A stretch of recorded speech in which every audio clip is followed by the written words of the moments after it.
যে আমাদের বোবাগরা বলেছেন তখন আবার টেলিফোনে डोंट वरी আপনাদের आपका पैसा 2 महीने के बाद में मिल जाएगा मैं हूं ना प्रॉमिस কিন্তু উনি তো বলছেন যে 2 মাস কিন্তু আজ অবধি 4 মাস চলে এখনো কোনো আমরা সেই সদুত্তরের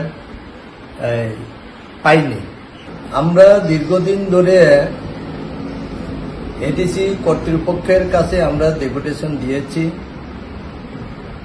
তো প্রথমে আমরা 2024 মার্চ 25 তারিখ সিইওর কাছে আমরা দিয়েছি আমাদের পেনশন বেনিফিট রেগুলাইজ পাওয়ার জন্য, কিন্তু সেদিন আমরা খালি হাতে ফিরে এসেছি। ওনারা বলেছেন যে আমরা স্টেট গভর্নমেন্টের কাছ থেকে পেনশনের যেই টাকা আসলে আমাদেরকে মিটিয়ে দেব, কিন্তু 29 তারিখ মার্চ 2024 আবার আমাদেরকে ডেকেছে অনারেবল সিএম এডিসি। ডাকার পরে ওই দিন সিইও ছিলেন, এডিশনাল সিইও ছিলেন এবং এই অনারেবল সিএমও ছিলেন। ওই দিন আমাদেরকে আবার বলে দিয়েছেন যে আমরা 2 মাস অপেক্ষা করুন, 2 মাসের মধ্যে আপনাদের যত পাওনা লিভ স্যালারি গ্র্যাচুইটি এবং কি কমিটেশন মিটিয়ে দেওয়া হবে এবং সাথে সাথে পেনশনও রেগুলাইজ করা হবে। তখন নাকি আমাদের সিএম একটা ভয়েস কল করে শুনাইয়েছেন যে আমাদের বোবাগরা বলেছেন তখন আবার টেলিফোনে डोंट वरी আপনাদের आपका पैसा 2 महीने के बाद में मिल जाएगा मैं हूं ना प्रॉमिस কিন্তু তখন কিন্তু 29 তারিখ মার্চ 2025 উনি তো বলছেন যে 2 মাস, কিন্তু আজ অবধি 4 মাস চলে এখনো কোনো আমরা সেই সদুত্তরের পাইনি। এরপরে আবার আমরা গিয়েছি মহারাজার কাছে সাক্ষাৎ করেছি গত জুন মাসের 15 তারিখ সানডে রাজবাড়িতে গিয়ে।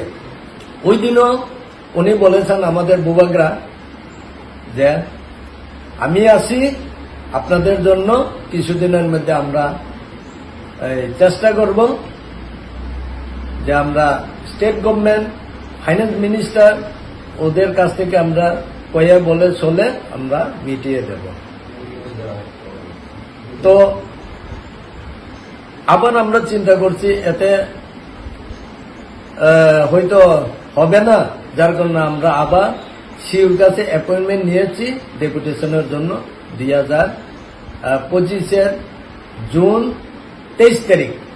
তখনই আমরা ডেপুটেশন আকারে আমরা জানতে পারেছি এই এডিসি নাকি স্টেট গভর্নমেন্ট কোয়ার্টারলি হিসেবে টাকা দেওয়া হয় এবং খুব টাকা দেওয়া হয়, পেনশনার বলে আলাদা কোনো ফান্ড দেয়নি।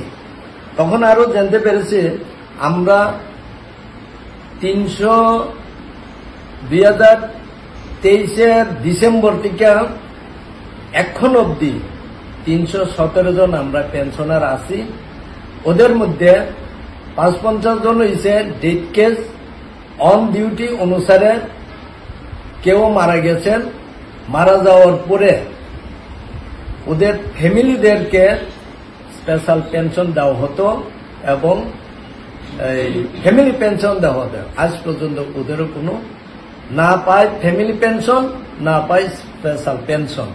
কি করে একটা ফ্যামিলি চলবে? আর 38 জন রেগুলার পেনশন হয়েছে, কিন্তু এখানে আমাদেরকে এই দেখুন আমার হাতে এখন স্যাংশন কপি আছে, স্যাংশন কপির মধ্যে লেখা আছে গ্র্যাচুইটি, লিভ স্যালারি এবং কমিটেশন লেখা আছে, কিন্তু আমরা এই কমিটেশন, লিভ স্যালারি, গ্র্যাচুইটি এখনো অব্দি পাইনি। অথচ কমিটেশন না পাওয়া সত্ত্বেও ওনারা এই রেগুলার পেনশন থেকে রিকভারি করে নিয়েছে। এখন পর্যন্ত আমার 9 মাস চলছে রিকভারি, 1,16,100 টাকা রিকভারি করা হয়েছে, অথচ আমি কমিটেশন পাইনি। তাইলে আরেকটা হচ্ছে গ্রুপ ইন্স্যুরেন্স।